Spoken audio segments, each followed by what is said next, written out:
That looks a lot better. 2, 1, hit it. 2, 1, hit it. That's better. Now your meters per second is way closer. You ought to come down and train with us every once in a while. If I had time. Well, that's true. Yeah. You ever seen those,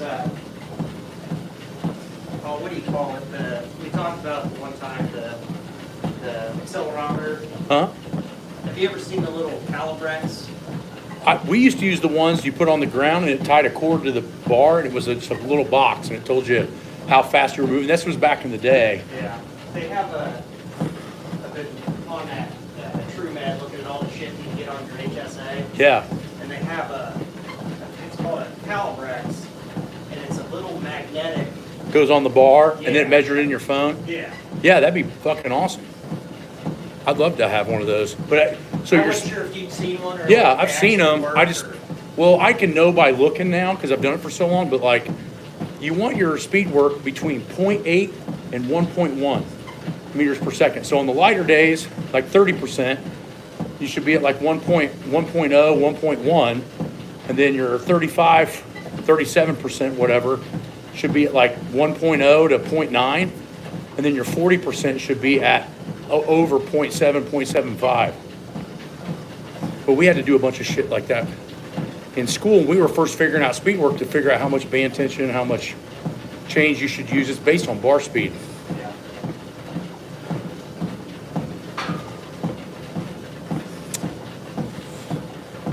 We're talking about 2002, my friend. What's up, MJ? Already got dudes fucking commenting on fucking YouTube.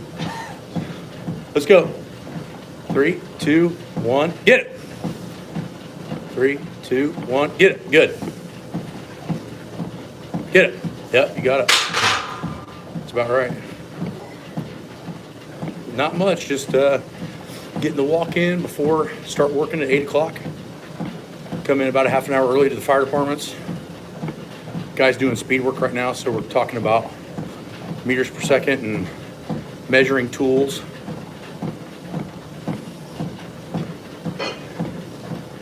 Yeah, it's amazing how much that equipment's come a long way, you know. If you'd have told me in 2002 that you could have done that with your phone, with a little measuring magnet, fucking Jesus. And it's funny because you still people, they don't understand speed work, and it's been around for now, like in the open for like 25 years. Yeah. I'm 6'1". Happy birthday, OP.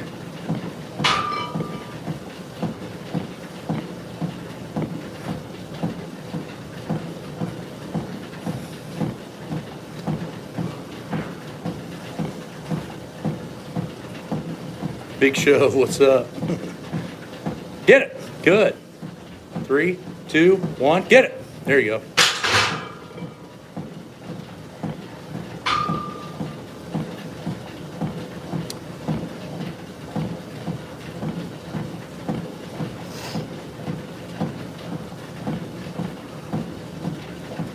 Yep. Yeah, that's for sure, Brandy. You think you're moving quick until you put one of those accelerometers on and find out you're not. We were just talking about that. I'm gonna order one and see. How much are they? A couple, $200-300? Sounds about right.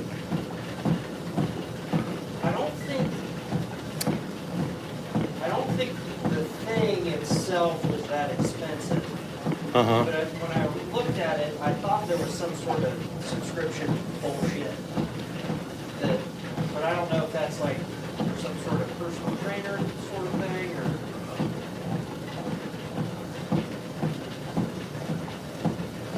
Because I know at the Padres they use something called Gym Aware, and that's like a big screen that'll go on your squat rack, and then it's got, I don't know if it's got some kind of sensor attached to it. When something's close to it, it measures bar speed, you know? It's pretty cool. They type in like the weight they're using and whatever on this pad on the rack, and then it gives them their meters per second. It was pretty neat.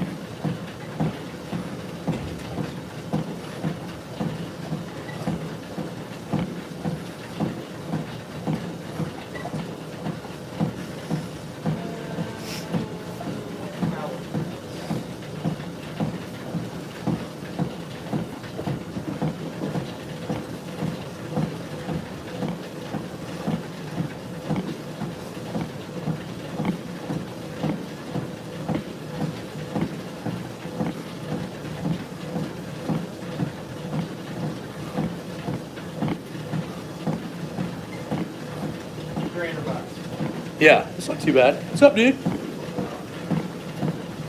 So you guys can get an. Okay, so it's $300.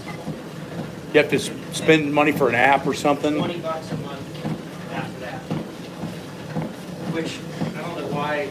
So you buy the equipment for $300, then you have to stay on their subscription. Yeah. There, you can get the ones that are cord driven for like I think about 150, and then you don't need an app or anything. That's the way I'd do it.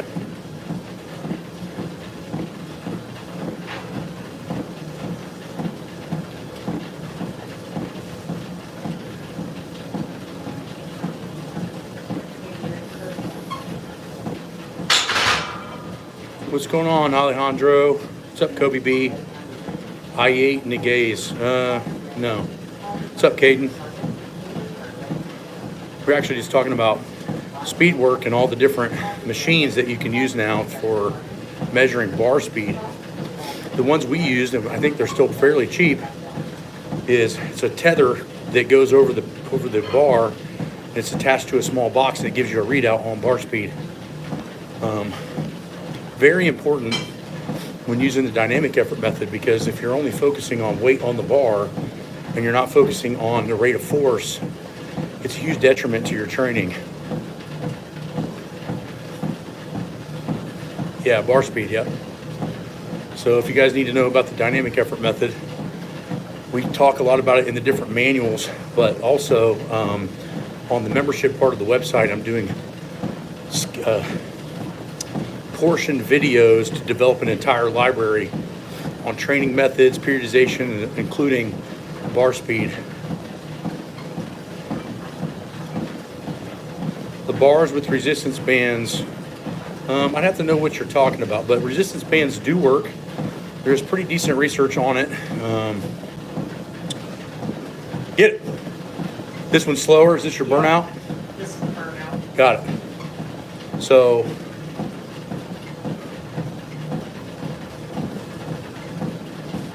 but yeah, resistance bands definitely work. I don't know that resistance bands only are the best way to go, but if you get the travel manual on the website, it's really easy to pack. So like a lot of times I'll do cross-country motorcycle rides.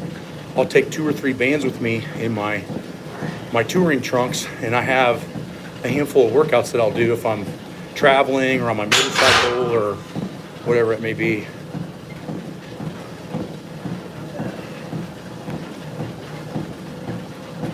Hey, somebody. What the hell?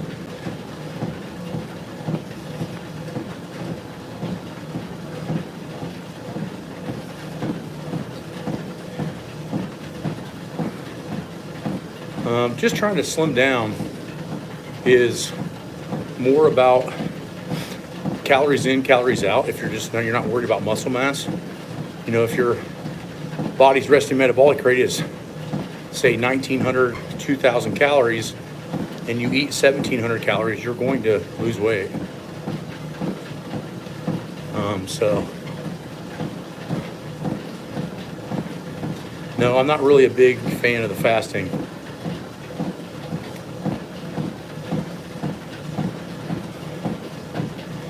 Yeah, it's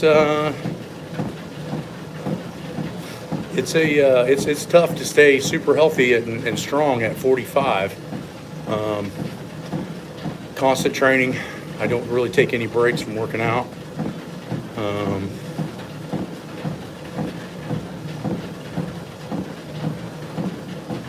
Well, it depends on your budget. So if you're looking for getting another piece of equipment at the firehouse, I would say the belt squat, especially if you get my belt squat, because you can use it for so many other things.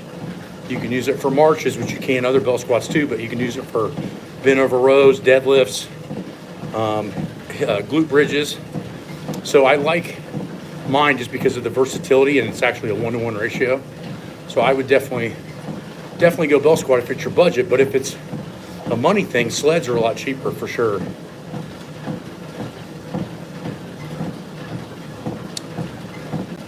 Guys, how do you guys find out about my YouTube live? Because people asking that I'm hella strong. Well, I mean, I've broke multiple world records in lifting, so it's interesting, like, that you guys are on the YouTube live but don't know who I am. And that's fine. For me, it's like I wonder how you guys even find out that I'm on live. So, just randomly, like on the internet. So I've never been a person that watched anybody else's live. I just post live, so I don't know how. Oh, you were just scrolling through and saw working out live. Oh, that's cool. Let's keep questions about exercise. Okay, just scrolling, I see. Well, for those of you guys who are just tuning in and don't know who I am, I broke, my first world title was in 1999 as a teenager. 2003, I broke all the American records in the USAPL, drug-free. Turned pro in 2004, squatted 903. Then broke my first all-time world record total in 2008.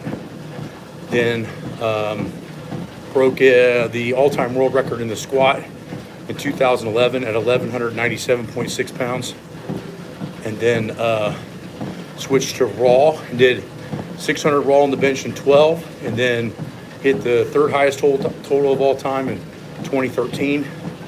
Then broke the world record raw squat in 14, and then the world record squat again in around 15, and then retired around 18.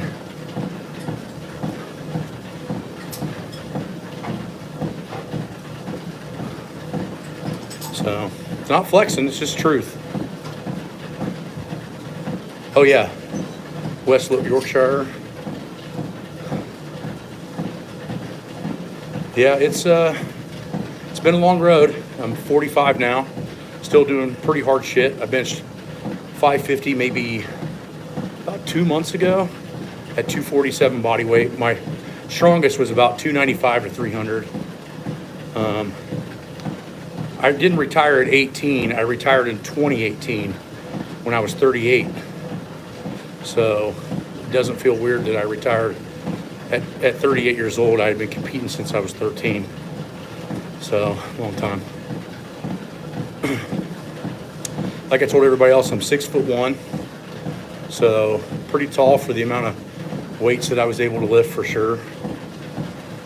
So I had about a, let's see, 13, 38, 20. I was 20 plus years. Probably, I'd say 18 of that, I was one of the top, probably top 10 and top 5 in the world. Haven't worked out a single minute for years. Yeah, I know a lot of people like that, for sure. Yeah, it was a long reach for benching, for sure. That was for sure. It took me a long time to get to over 600. But I was able to sustain it, bench 600 multiple times, even in full meets. But I would say my best lift ever was a squat. Oh, you like the food video from a couple years ago? Yeah, that's a good one. I like to post nutrition stuff here and there. The book is in Human Kinetics' hands. They're doing chapters 5 and 6 right now on the editing. So I would say they're more than halfway done, but it's a long process. Starting strength, I would stay away, barbells and bergs, I'd stay away from starting strength and rip toe. I don't think his technique is necessarily real optimal for a lot of people. You know, what we teach on the squat and how to do it is completely opposite of what rip toe says. And I think that you look at rip toe and starting strength as kind of more of a cult. You know, they're not really, I wouldn't say that they're really highly backed by nearly any world records. Nobody really trains starting strength that's super strong. Which again, in their name, doesn't say world-class strength, it just says starting strength. But I find that we have fixed a lot of people that have utilized the starting strength methods of training. We've had to completely change it around once they get to a certain level because their knees or their back starts to become a huge problem. So, view on TRT. Oh, dude, the TRX triceps are brutal, yeah. I think it's good. Now, the problem is that you don't want to jump straight into TRT. So if you're 45 and you have low T, you have to kind of ask yourself, why do you have low T? Are you not working out? Is your sleep bad? Is your nutrition bad? Is your stress level really high? So these are all factors that contribute to low T. And if you can fix those naturally, obviously you're better off, than trying to mask it with drugs, because all it's going to do is suppress the real problems that are lying underneath. So for me personally, I try to exhaust everything I can naturally before going to TRT for sure.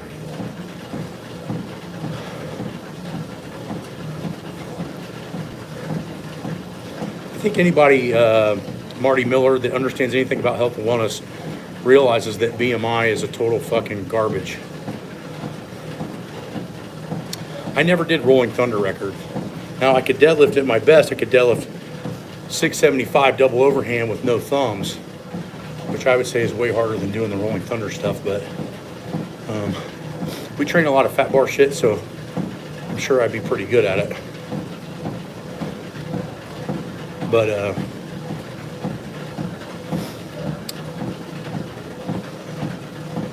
yeah, I'm sure that is what people with really high BMI say.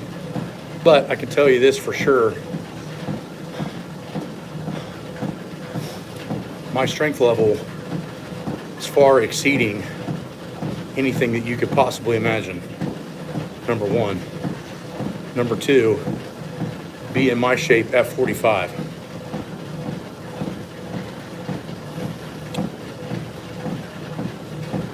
Yeah, no problem, Elijah. You farted at the gym when you deadlifted? That's hilarious. I tell you, going live has a different, you have to have a different level of skin. It's unreal.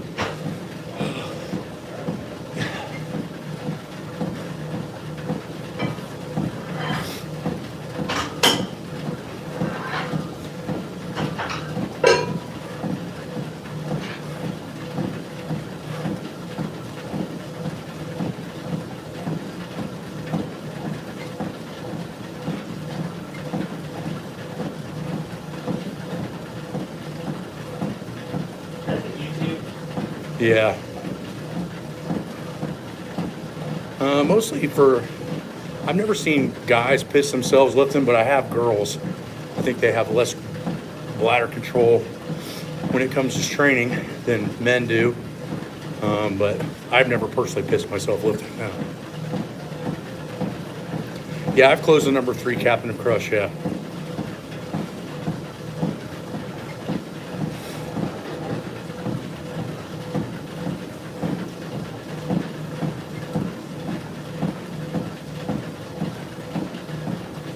Yeah, exactly. Yeah.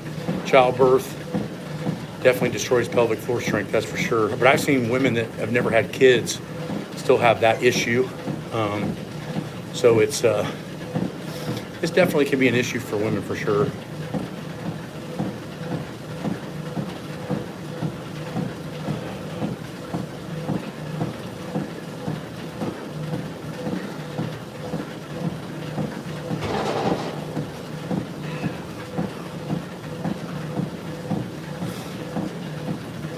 Your hands are getting open, Mindy, because your grip's not strong enough. So you need to train your hands. We have a grip machine on the website, wenningstrength.com, that can help.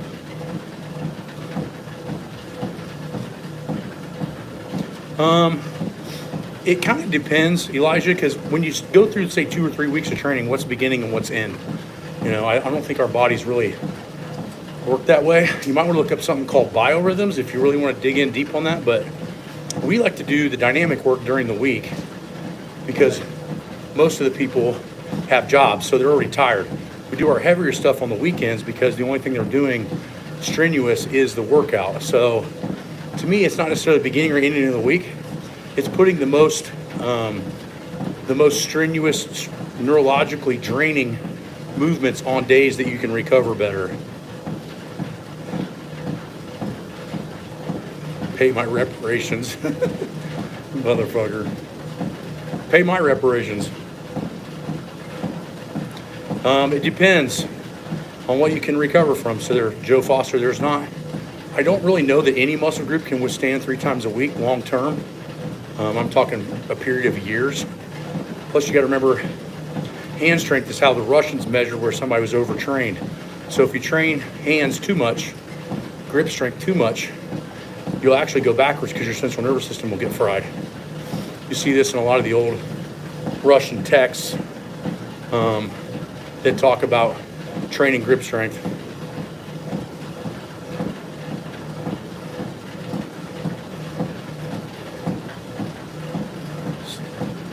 Sleeping tips, absolutely. So if you go to atplabs.com, get something called a Yin Reserve and take a scoop of that about an hour before you go to bed, and you'll get way better. Yeah.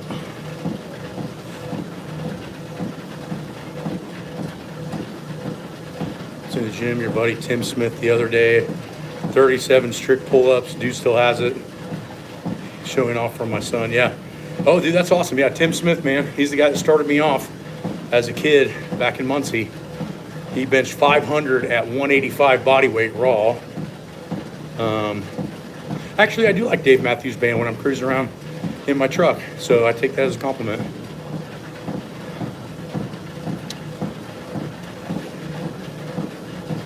How long should each workout take, upper-lower split generally? So S&P, you probably want to try to keep your workouts at an hour. I'd have to look at my citations on that, but usually after an hour, your body becomes catabolic.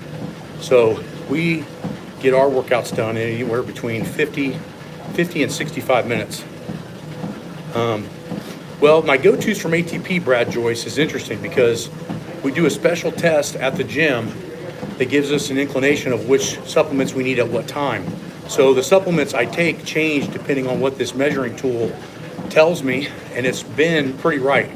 I'll give you an example. I have a client, his name's Luke, he comes into the gym, and he wanted to get super serious about his supplementation, his sleep, etc. We put him on the machine. He comes back at about 22% body fat. He also comes back around, I think, 165 lean mass. And in 2 weeks, we remeasured him. And after he got his supplementation and started increasing the sleep, and when I told him to do it, his body fat went down 1.5%, and his muscle mass went up almost 1.5 pounds in 14 days, which is crazy. So deficiencies are a huge factor in your body's being able to not only build muscle, but regenerate everything, you know. And the problem is you don't make muscle when you train, you make muscle when you recover. Hey, John Doe, listen, man, this channel is different. I don't really take a lot of negative comments on here. So if you want to be a smartass, you best hop off the channel or you're going to get blocked. I'm going to start doing speed bench with falling loaders. I'd have to see your bench, Kronos. I don't know. The falling loaders can be difficult if your technique's not good. What's up, dude? Damn.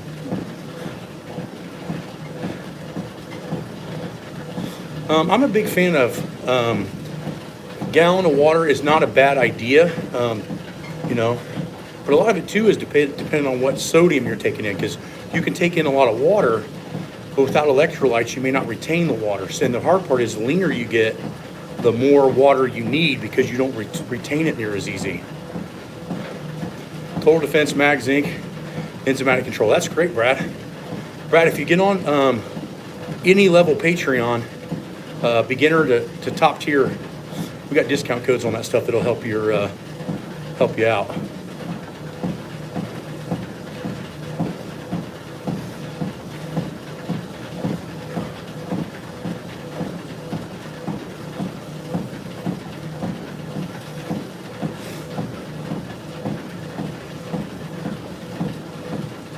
Yeah, I'm a huge fan. I've been a huge fan of ATP Labs even before they were a sponsor. I could definitely tell a huge difference in my blood work in my last few years of competing. When they were letting me try their different stuff, I could tell a massive difference in just how much better I felt. Lexi, I'm doing back extensions at all different angles. Yeah, I bet.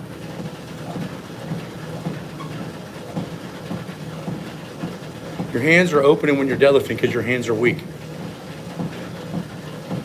You When your hands are strong, your hands won't open.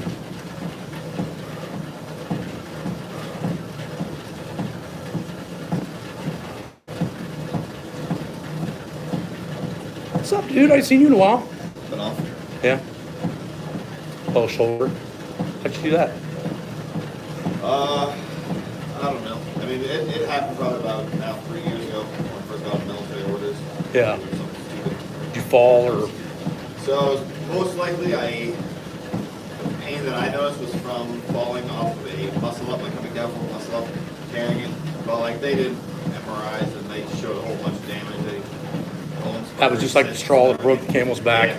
So they just went and did some. I've seen a lot of dudes fuck their shoulders up doing muscle ups for sure. Yeah. I had this one kid I was training to go into the Army. It's like 6 or 8 years ago. And he got sloppy doing a pull-up right when he got in basic, tore his shoulder completely out, you know. He didn't really have any business being in there anyway. He was weaker than fuck.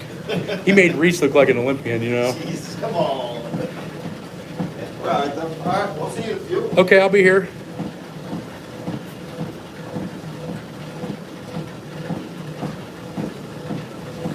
Yep, that's how it is, Kronos, man.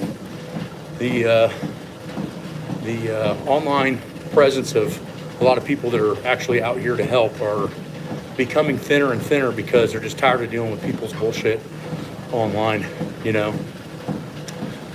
You got to have pretty thick skin. I really, in some cases, don't even like doing these lives. I just go on it because it makes my half an hour of walking before I work go a lot faster.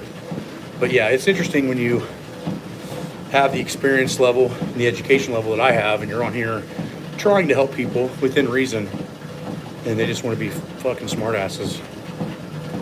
No, chalk has nothing to do with your grip.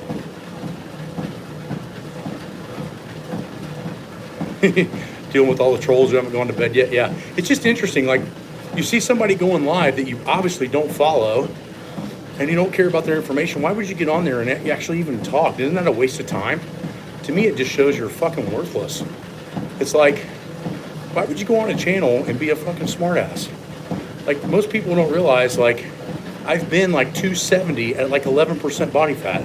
I'm still really lean for weighing 250 and being 45 years old. And it's like, what the fuck?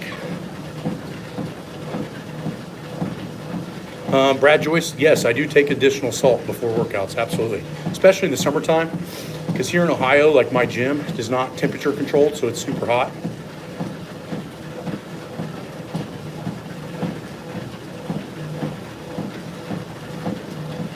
New sled ideas, watch your sled videos. Really just the basics, honestly. The sled work is a good tool, but it's only a tool. It's like a screwdriver. You can do a lot of shit with a screwdriver, but it's going to be limits, you know. Yeah, asking dumb questions at 8 is pretty crazy. Thanks, Bailey. No problem. Why don't you hit the thumbs up before you guys take off if you guys are getting out of here. We got quite a few people watching, but not very many thumbs up. You know, it's hard to say who's natural and who's not, honestly. You know, I don't really have any judgments per se on anything. I mean, you know, when I left the drug-free ranks in 23, 24 years old to go to the numbers that I had to go to, obviously I had to use testosterone in order to do that, but my T was already low. So what actually started my testosterone journey at 24 was I went into the doctor and had a basic endocrinology test, and my test level at 24 was like 360. Well, the low range was 250. So the endocrinologist gave me a half a cc of testosterone and put me at about 800, which is still natural. And I definitely felt way better. Some of the reasons could have been the car accidents and the multiple surgeries I had as a child, where I broke my leg, so a lot of anesthesia can cause those issues. Poor diet when I was younger, you know, eating a lot of processed food because that was just the 80s and the 90s. So that could have contributed to it as well. But yeah, it was interesting to find out how strong I was natural and how low my testosterone level was, because I squatted 826 with a 330 test level, which is just crazy. But when I got optimized, I definitely felt way better. So you can make it really, really far without taking anabolics. World-class level, probably not. So my best numbers drug-free were 826 squat, 572 bench, and 722 deadlift with no drugs.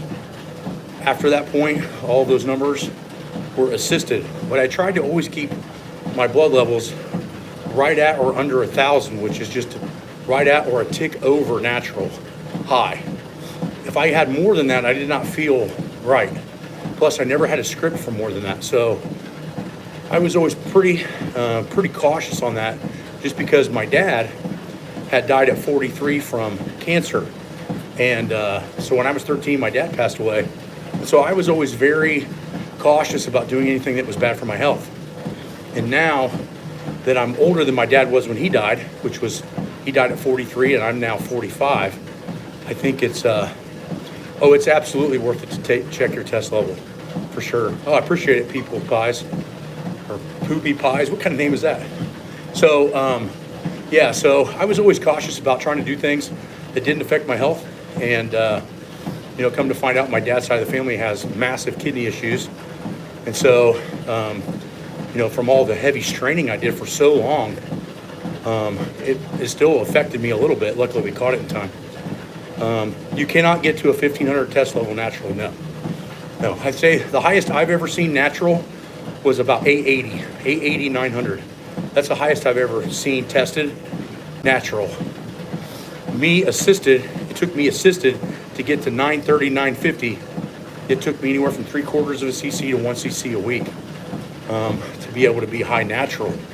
So there are some people that can naturally be on steroids just because their body is just more anabolically better. I'm not a big fan of full body. Never have been. Yeah, you never took any testosterone. Maybe you're lucky. Yeah, I mean, just depends on what your goals are, what your strength level is. You know, I knew at 22, 23, I probably had some gifts to be super strong. Probably had a chance to break all-time world records. And so that's the choice I took. Well, your body's adaptive to different things at different times. So your maximum speed output is going to be much earlier than your maximum strength. A lot of that has to do with type 2 fiber aging.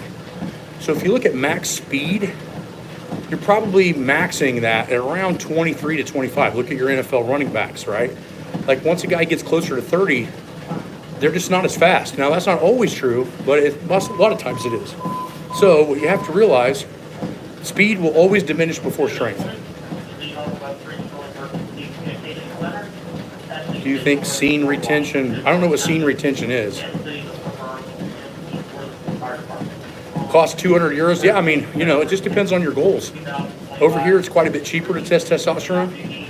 In our blood work, I think we might have a little bit more leniency on doing that, so it's cheaper. But if you're super serious about leaning out, being strong, checking your testosterone is huge, you know. I am under a doctor's prescription for testosterone replacement. But when I first found out that my kidneys were screwed up in 2023, they took me off of everything to see what was the cause. When I got off of everything, it didn't change anything. And so as I felt bad because my natural T levels were low, they put me back on 50 milligrams a week, which is a half cc. And I've stayed there for going on 2 years now.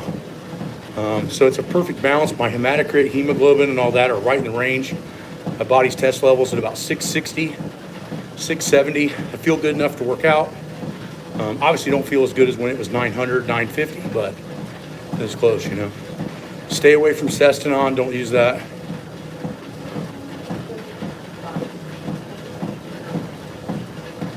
Yeah, kidneys and test, everybody's different. You know, some people can take exorbitant amounts of drugs and not have any problems with their kidneys.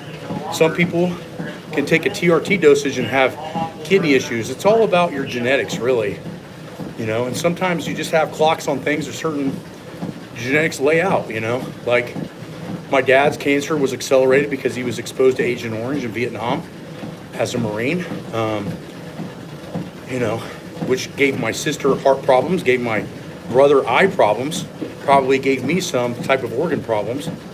But optimization is key. So I think what you have to realize is that if your body's still in what they consider a medical optimal range, so somewhere, in my opinion, between 500 and 900, your repercussions from that are probably going to be fairly low.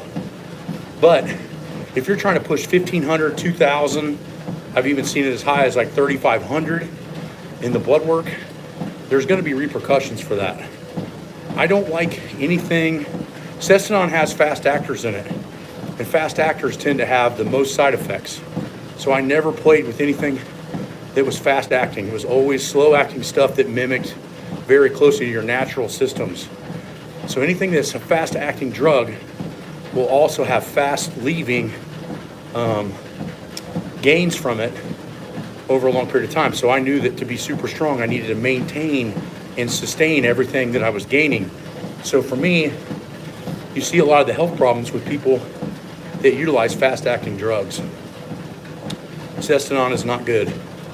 Primobolan is meh, it's pretty clean. Primobolan is usually used for people who are trying to stay away from detecting drug tests. The people that I've seen use Primo, never seen them really gain a lot off of it unless they were using a shitload.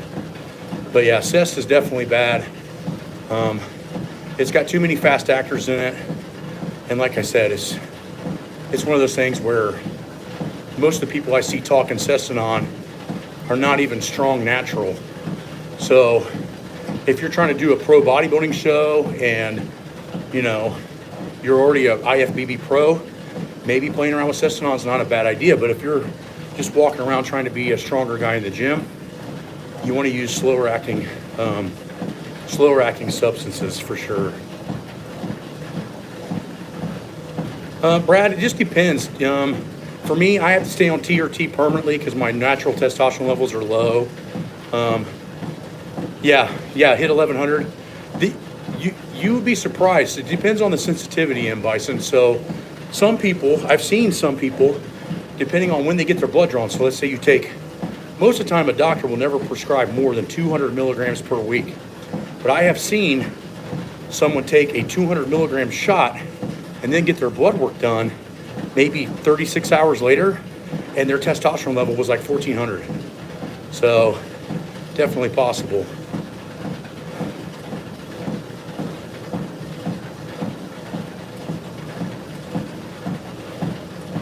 Yep, Igor, you see the fucking goddamn comments I get? It's unreal. I don't know if semen retention works. I have no idea. But I would say that you're still expending energy, whether it's, you know, whatever. But if you're trying to max the next day, I wouldn't say that that's a great idea. For some people, it takes their nerves out of it and gets them to relax and recover, which makes it a good idea. So it kind of just depends. Equipoise is not a bad one. But the problem is if you're getting drug tested, equipoise can be in your system from anywhere from 11 to 14 months, somewhere in that range. Yeah, equipoise is a long-acting ester, so to me it would be better than Testosterone for sure. Yeah, it's definitely possible that Herschel Walker was only doing push-ups, definitely. Some people just have freaky-ass genetics, man. I mean, look at Bo Jackson. He never worked out, and he was a fucking monster.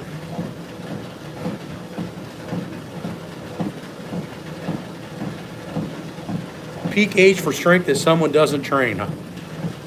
It's hard to say. Again, it's genetic. I'd say probably 22 to 24. Somebody that trains, probably 35 to 38. I felt my strongest at 36, probably. I'd say, so about 9 years ago, I felt my strongest for sure. But it's different for everybody.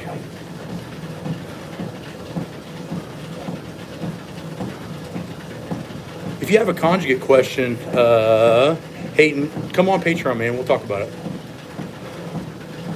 Taking any food or drugs that would have adverse effects on homeostasis, testosterone. There are a lot of others. Affect mitochondria. Yeah. Snatch grip deadlifts are amazing. We use them in the program pretty much all the time. I'm not all the time, but we use them at least in a yearly process, probably 5 to 6 weeks. I like it because it's a lot more upper back involvement. So the onions are not my not my forte, buddy. I just told you the peak age, Mindy, of how strong somebody is. Stuck at 315 bench for 4 months. Basically went down to 305. Come on to online coaching, buddy, and we'll have to design your workouts and figure out why you're doing that. But I would say you probably don't need to test your max more than about every 6 months, or your program's not very good. Because how do you peak in utilizing mesocycles in 4 months? Because that would mean you're only running like a 16-week cycle. Not quite long enough, especially if you're older. Anadrol 50, stay away from that. Don't take it. Anadrol is probably one of the most toxic orals that you can take.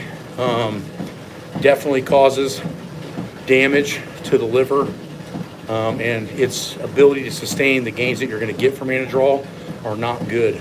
Meaning, you get on it, get anywhere from 5 to 10% stronger in a matter of a couple of weeks, which is probably going to put your tendons and ligaments in a bad position. And once you get off of it, those gains are directly and immediately gone. So I'm not a huge fan of Anadrol. Unless, again, if you're trying to break an all-time world record and you're the strongest fucking guy in the world, like you're Maddox or something, and you're trying to hit that 800, you might have to take some Anadrol for a couple weeks to peak that last little 5%. So, oh, thanks, Stephen Clark. I'm glad you like the belt squat. My gym is in Columbus, Ohio. So I'm going to hop off of here. I got firemen coming in pretty soon. Appreciate you guys on the live. Get the like button before I turn this thing off, please.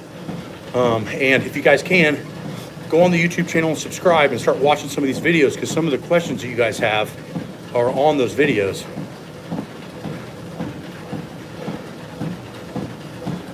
Yeah, no problem, Steve. Thanks, Dan. Daniel Wenning's my brother, so he can tell you all about some of my history. So talk to you guys soon.